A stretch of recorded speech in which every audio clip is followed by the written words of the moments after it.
Yeah. Let's see how we rank. No pressure. Yeah, exactly. So, ladies and gentlemen, welcome to our first ever podcast. It's in collaboration with Steve Grace and the Nudge Group. And I'm Chris Ingate from OneAnother. And we are doing a mini-series and we're challenging the concept and understanding on well-being and social impact. In today's first episode, we are talking all things purpose, what it is, how to find it. And our first guest is Geoff Coombes. So welcome, Geoff. Thanks, Chris. Great to be here. Thank you. Thank you for coming. So Geoff has a very, very long rap sheet that we'll get into.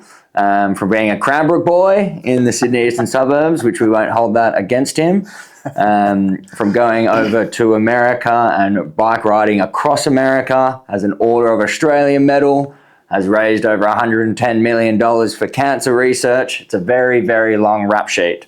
But specifically, we're here to talk about purpose. So first and foremost, Geoff, do you even know what your purpose is? Oh, straight off the bat.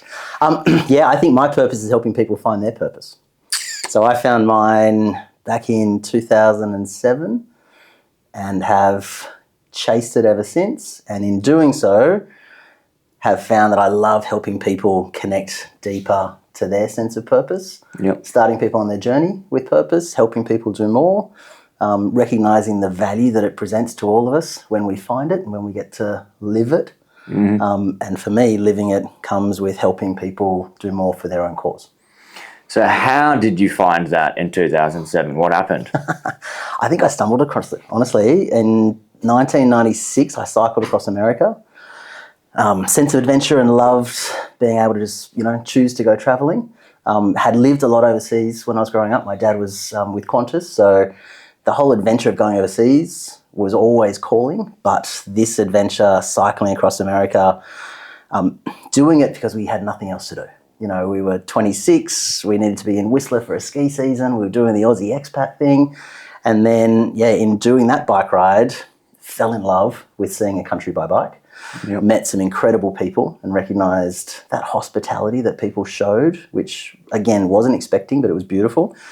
And then a decade later, was working in sales and marketing, working for a company that I was the account director looking after Coca-Cola, making a ton of widgets and gadgets and landfill, and kind of had that, crisis of conscience going, this is not fulfilling.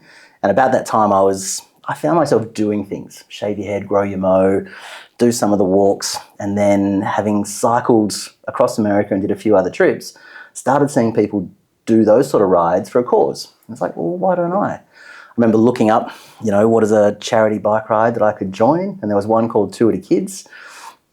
Only been around for a few years, but they had CEOs and wallabies and all these high-profile people. And to be honest, I was really intimidated. I was like, oh, that's, too much. But that sense of adventure and a couple of mates, Sam and Gary, we all kind of said, well, why don't we do our own, We've all got the events background, marketing, sponsorship, brand. And so, we set about trying to say, well, why don't we see what we could create? And out of that was born Tour to Cure. Boom. Love it. So I think everyone listening, and then you and I can both agree, a life where you're aligned with your purpose, first you know what it is and you live by it, does increase your happiness and increases your joy. 100-fold. So think about your life prior to 2007. For argument's sake, let's just say you weren't living in line with your purpose. What was life like then? Do you remember your mental health? There was no difference. And I think when you find purpose, it doubles that happiness. If you don't know what you're not looking for, you're not looking for it. Yeah. But I think people have a sense of what they're missing. And certainly more and more now, social media didn't exist back in 2007. We are, at every turn absorbed by seeing everyone else do things. So I think watching and being exposed to what everyone else is doing now makes it far more obvious to people that they might be missing. Purpose is a buzz, and it has been a buzz for the last couple of years. So I think the definition of purpose varies for people, and I always said it's not just helping a cause.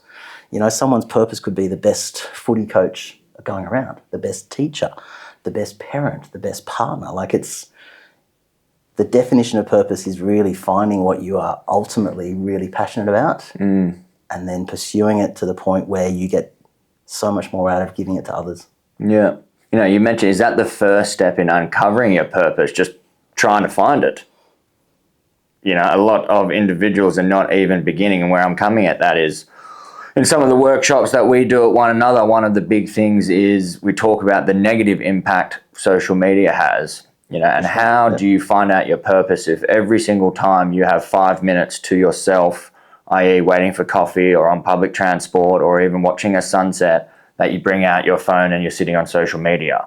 Yep. I assume, and my purpose also came, which is to spread positivity across the world, came from when you have a bit of alone time with yourself and your thoughts. So what do you think would be a very simple step for anyone listening to take that first step in discovering their purpose? Oh, I think you've got to hone in on what you're passionate about. So if you're passion related. Passion, for sure. Yep. If you're passionate about conservation, dogs, surfing, the environment, like all those things, where your passion sits is very close to where your purpose will be. And again, that can be, passionate about being an incredible parent. Parenting can be your purpose. But yeah, passion is without doubt the single biggest thing you need to have if you're going to chase your purpose. Yeah. Because, otherwise you really aren't chasing something. Because then if you're working in something you're passionate about, it's not technically labelled as work, right? They say it's work when you get paid to do something you don't want to do, and it's a life project when you're working on your passion. So would have you said Tour de Cure was working, or was that you just living your life? Oh, mate, absolutely. And Gary Birtwistle, one of the co-founders with my own Tour de Cure, he did a workshop that I was attending as a young marketing exec.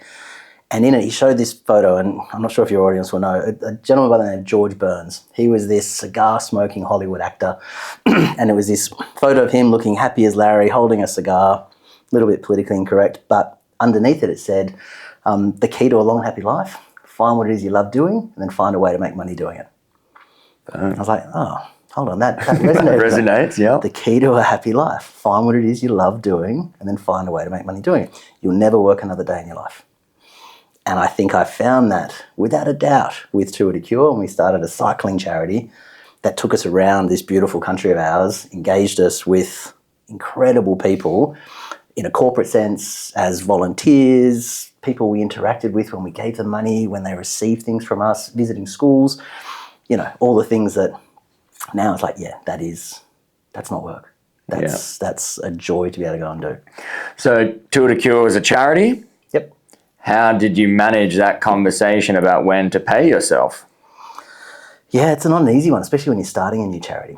So, look, for the first 7 years, Tour de Cure didn't have any full-time employees. So there was a lot of gifted time. I remember I was consulting to Tour de Cure a day a week. I was doing 6-7 days a week on it. Hard to do with a young family living in Sydney. I'm just going to go back and reflect, but it's one of those things. It wasn't work, and that vision for what Tour de Cure could become. The very first, when we had a kind of a workshop with 10 mates who we all kind of said, come on, you're into cycling, come and do this with us. And they were new into cycling, they weren't avid ex-racers or anything. I was like, here's the dream. The goal is to raise $2 million in 4 years. We're going to do 4 bike rides around the country. We're going to bring our mates. We're going to raise $10,000 each. The numbers could play out. $2 million, we're going to invest that towards helping men, women and children dealing with cancer. Yeah. That was Tour de Cure's initial vision. There was nothing beyond 4 years, but at the end of the second year, Mark Beretta from Channel 7 Sunrise knocked on the door and said, hey, what if I come? And we're like, holy shit, yeah, wow, okay. We hit that $2 million goal at the end of our third year when Mark had joined us, but we had from the very beginning Lexus, CommBank, Westpac, Woolworths, Suncorp, all these brands that saw the potential of what Tour de Cure was, that meant, okay, this is relative to executives in the beginning, and then, 10, 15 years later, events and programs that get people taking part from all different parts of an organisation. So that commercial reality of when can you start paying, it's a charity's conundrum. They don't know They don't know how the success is going to be. You know, you need some invested time. It's typically why most people don't get into charity until, you know, they've made some money. I do remember some good advice. It's like, Geoff, you're supposed to make your millions and then start a charity, not doing it the other way around. Yeah. Like, well, you know, we do what we do, don't we?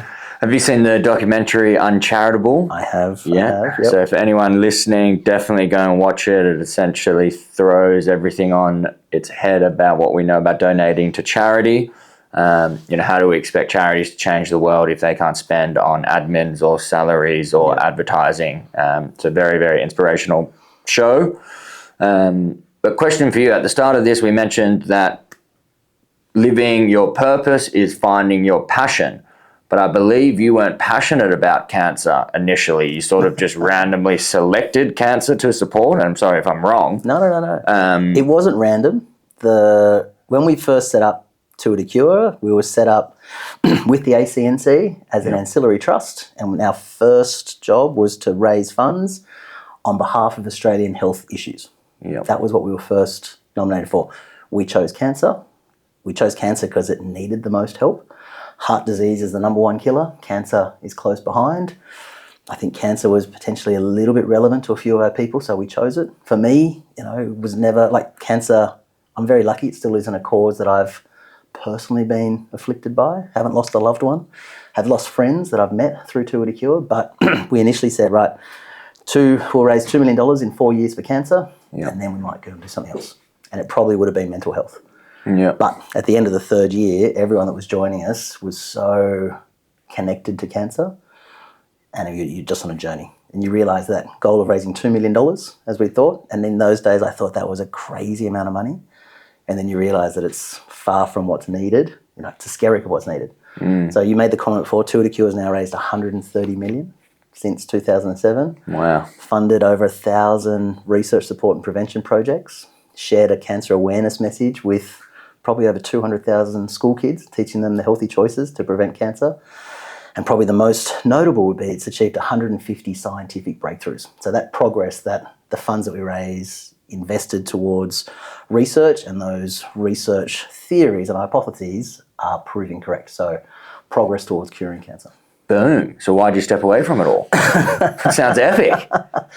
Mate, there was a COVID that kind of wasn't fun, and that was a difficult period. I got to a point, so 15, 16 years in, there's a few things that went on in my world. Marriage breakdown, COVID as a, you know, not dark, but just a really tough period. Yep. And I kind of stepped back and I thought, what am I doing next? I'm almost 50. I've done this for 15, 17 years. Is that the next 15, 17 years? Which it quite could well have been. Yeah. But I had something yearning inside of me that for every time I would get asked, why'd you start a cancer charity? And I didn't have a really good reason, because I actually didn't start a cancer charity. I started a charity that was going to help Australian health conditions. And then a year out, took some time, travelled, and then decided that, the things that I love about purpose and impact really sat around learning what other people wanted to achieve with their charities. And then to the skills that I have, and if we have a superpower, it's raising funds and building communities and connecting people to their why. Can I bring that to more people across their charities and help them? So a new venture called Stride 4. It's not a charity. It's a social enterprise focused on helping charities and corporates do more together, but through health. So wanting people to recognise the health benefits that come from finding their connections and being healthy and active, but wanting them to do more on behalf of their chosen charities.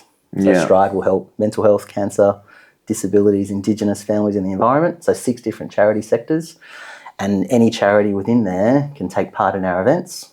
The goal is that it costs the charities nothing. Yeah. So wanting to build something, and that uncharitable piece kind of sat in the background as you think about it, that charities unfortunately pick up a lot of costs. The events that I'm going to create and some of the programs, they're not free, but I want to try and build a model where the charities get it for free. Yeah. And every single dollar that's raised goes to the charity, and not a cent leaves them. So that's my new venture. Fabulous. I think it's interesting to point out not everyone needs to know what their purpose is, as soon as they're 15, 16, whatever it is. We've experienced here that life is the journey and it's not the destination, which is one of my favorite quotes that I live by. And your passions can change. Your motivations can and do change. I think it's important to be aware of that first and foremost, so you can sort of navigate life's ups and downs and punches along with it. Geoff has just experienced 15 years doing incredible things with Tour de Cure, but he was smart enough or aware enough, or however you want to call it, to understand the impact that was having on his health to make a change. And now he's doing Stride 4, which is obviously another great cause and impact. So I think having that fluidity throughout life and not being stuck to your potential thought on purpose or passion or ways to give back is. I would add to that, I think very few people's purpose does not change. Yeah. We evolve, we meet new people, we become influenced by things, we change as we age. Our priorities are different as a parent to a young, 28-year-old. We've got different things that we're looking at and we're influenced by. So, yeah, 100% completely agree that your purpose doesn't need to define you, and you are completely at liberty to change. But the difference is to prioritize acting on it where you can, and as much and as in depth as you want it. Just giving is enough for some people. Yeah. Kind of that taking part and being a little bit more active, volunteering, rallying people on behalf of things. Yeah. Yeah, I think I want to see more of that, as you do. We know that. Yeah, absolutely. And today's world is a very interesting world we live in. Suicide, depression, anxiety, loneliness are all skyrocketing and all heading in the wrong direction. Massive. And I was speaking to a friend about this, and you could say arguably we have more education, more charities, more awareness from governments, more programs to help combat all of these things, but it doesn't seem like we're making a dent and we're still heading in the wrong direction. The loneliness report that came out the end of last year, 18 to 24-year-olds are the highest portion of the population feeling lonely. It's not fair. It's not. It's going in the wrong direction, and we need to address it without a doubt. Why is it going in the wrong direction, and how do you think we address it? They're two very loaded questions, by the way. Oh, you didn't set me up for this one. Yeah. Why is it going in the wrong direction? I think technology has a lot to be answering for there. Yeah. I think there's a movement you can see at the moment in people finding groups to belong to, and running is the new it. Everyone's joining running groups, and it's your social connection, it's your dating connection, it's your health connection. I'm really encouraged by all that. I think that's great. I think there's probably a piece that sits in schools teaching kids the value of connection and prioritising that, and again, not expecting that your old school ties need to go on forever. People learning about that social interaction. As you said, they sit at the bus stop and they don't interact. We didn't grow up like that. We had to. I'm encouraged because I think there's a movement towards it, but it's slow. I can't see it changing. But With the Nokia 3310, it just got relaunched. So people using that black and white phone playing Snake, because we grew up in a time where we had pre and post iPhone. So I grew up in a time of pre-phone. Yeah, well, there you go. A bit earlier than me. So we know the benefits of just simple human connection interactions and the health benefits that they deliver. So anyone is listening, I've deleted social media over the last 3 or 4 years, which I loved, and I'm not saying that's the answer, but just be careful. Maybe put your phone on airplane mode 1 hour before you go to sleep, or all weekend turn it off. There are certain little tips and tricks to essentially monitor your media diet, and everyone knows the food diet, what we eat. Directly correlates to our mental health and physical health. The same thing is with the media diet. What we consume on social media and the news is going to impact our mental health. So hopefully us just saying that, people can be aware of it to then be conscious about their media diet. But moving forward, Is there a bit of advice or a tip or trick about people trying to find their purpose? What is the first step someone could implement today, right now, after listening to this? Oh, look, I think it's write down the 3 or 4 things you're the most passionate about. Yep. And then understand what within that passion you could do. Yep. If you attend things, you support things. The old adage that if you would rally against something, you would go and wave a placard and say this is not right. Yeah. There's a pretty good chance that's high on your agenda of where your passion lies. Whether you're investing time, investing funds, I think that's the easiest way to start looking. I look at it and go, for me, passion has to combine. For me, it's wanting it to be a part of a community. Yep. I want to be social. I want to connect. There's times when I feel lonely, for sure, and I've got a big network of people. You're not always the extroverted introvert or introvert. I can't remember what I am. One of those two.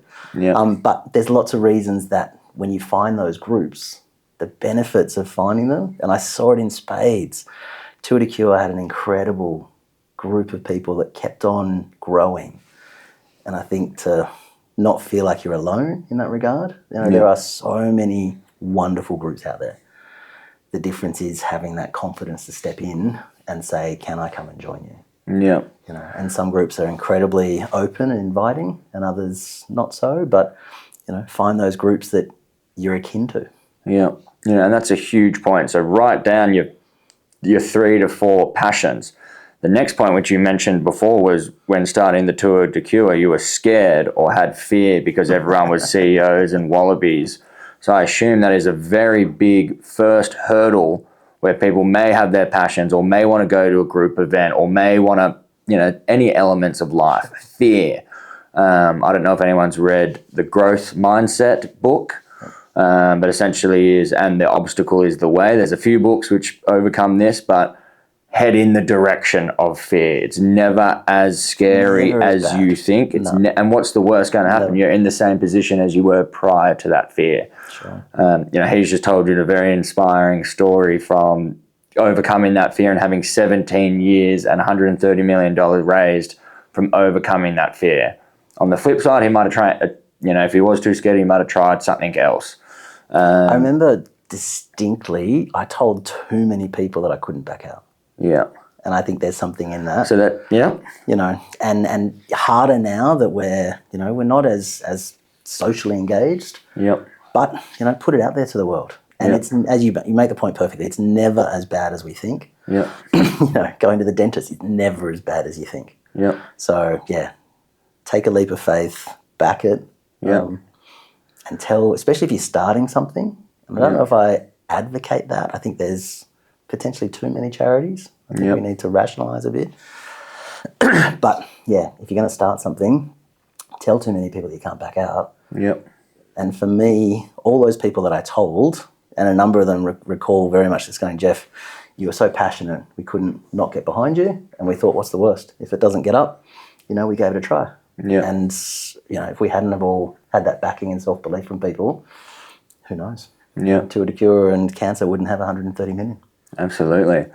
So just finishing off with tips on ways to try and find your purpose. Write down 3 or 4 things that you're passionate about or that you would go and rally about.